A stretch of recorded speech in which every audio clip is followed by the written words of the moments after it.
Tuh.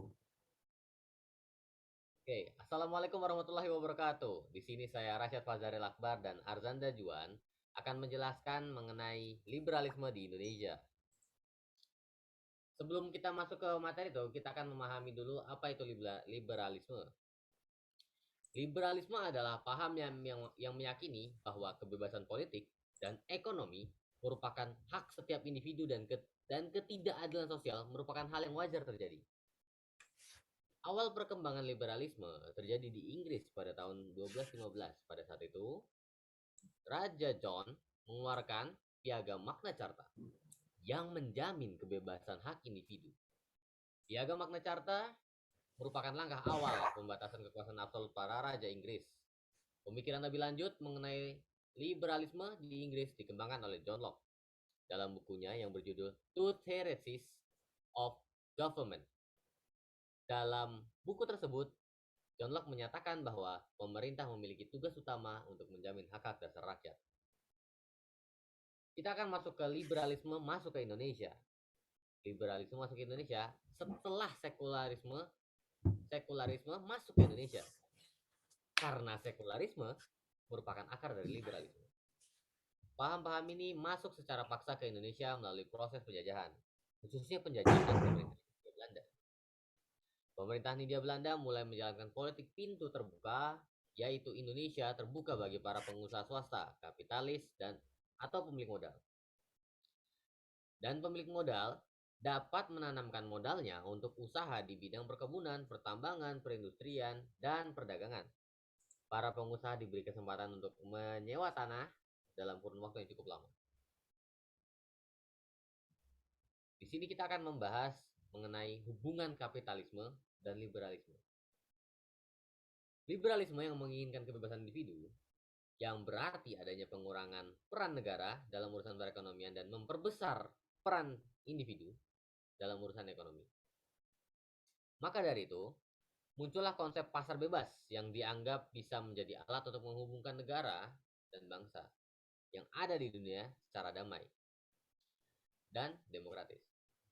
Untuk menerapkan sistem pasar bebas, diperlukan pemerintahan yang bebas, tidak sewenang-wenang, dan lebih mementingkan untuk mengutamakan perlindungan dan kebebasan setiap individu dan dalam masyarakat. Dari sinilah, kapitalisme dianggap sebagai sistem yang cocok diterapkan untuk masyarakat yang liberal. Selanjutnya akan dijelaskan oleh Mas Arzanda. Oke, terima kasih Mas Rifan telah memberikan kesempatan bagi saya untuk membacakan selanjutnya.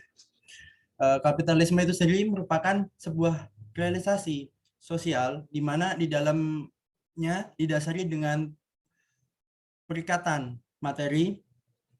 Artinya realisasi sosial ini adalah seorang paman dapat dipanggil paman apabila ia memiliki keponakan dan begitu sebaliknya dan seterusnya. Setelah itu ada liberalisme yang dimana adalah paham politik atau ideologi politik di mana diberikannya kebebasan individu dalam menentukan arah dan tujuan dalam berpolitik itu sendiri secara bebas tanpa intervensi dari pihak manapun. Dampak positifnya adalah setiap orang berhak dalam menentukan sikap dalam hal ekonomi. Tentunya sebagai masyarakat biasa, kita dengan bebasnya melakukan perdagangan maupun usaha dan lain-lain tanpa ada ketentuan hukum yang dan eh, mengatur dan mengatur komoditi yang kita dagangkan hanya berdasarkan dari nilai belinya. Tentu sebagai pedagang kita dapat mengambil untung dengan sebesar-besarnya dengan modal sekecil-kecilnya. Dan begitulah yang dipaparkan Adam Smith. Dan dalam dampak negatifnya, ketika liberalisme itu disalahartikan atau disimplementasikan, tentunya akan menjadi bumerang untuk kita sebagai warga negara. Banyak orang yang tidak lagi taat dengan hukum karena menganggap kata liberal sebagai tameng dari tindakan mereka. Untungnya Indonesia adalah negara hukum yang menjadikan tindakan seperti ini atau demikian belum bisa dibenarkan. Terima kasih. Saya berikan kepada Mas Rasyad. Ya, jadi berikut pemaparan kami mengenai materi liberalisme di Indonesia sekaligus merangkap hubungan kapitalisme dan liberalisme. Terima kasih. Kurang lebihnya mohon maaf. Wassalamualaikum warahmatullahi wabarakatuh.